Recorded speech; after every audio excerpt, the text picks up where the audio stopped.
అలాగే ఎలా ఎవడైనా చూపిస్తాడా? యాక్సిడెంట్ జరిగింది, సీసీ ఫుటేజ్ ఉంది, అది బయటికి తీయండి అని అంటే అది తీరు, మాక్ పోలింగ్ చేస్తారంట.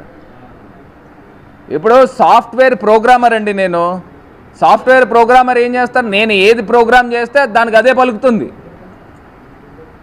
నేను పలానా ఎలక్షన్ జరిగిన రోజున ఉదయం 10 గంటల నుంచి మధ్యాహ్నం 1 గంట దాకా వైసీపీకి పడిన 5 ఓట్లలో 2 ఓట్లు సైకిల్కి పడాలి, తెలుగుదేశం పడాలని నేను ప్రోగ్రామ్ డిజైన్ చేశాను అనుకోండి, యాజ్ ఎ ప్రోగ్రామర్గా అదే జరుగుతుంది. దాని గురించే కదా వీవీప్యాట్లను లెక్క పెట్టాలి అని చెప్పేసి మేము డిమాండ్ చేస్తూ ఉన్నాము. ఈవీఎం అంటే నథింగ్ బట్ ఒక మెషిన్, ఒక ఎలక్ట్రానిక్ మెషిన్. మనం ప్రోగ్రామ్ ఏది ఫిక్స్ చేస్తే అది అదే పలుకుతుంది.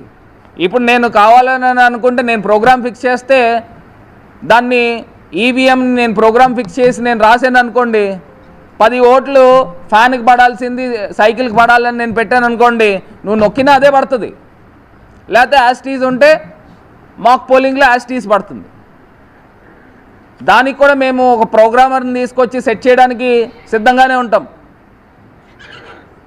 ఈ రకమైన అన్యాయము ఆంధ్రప్రదేశ్ వ్యాప్తంగా జరిగింది, ప్రజలు గమనించగలరని తెలియపరుస్తూ ఉన్నాం.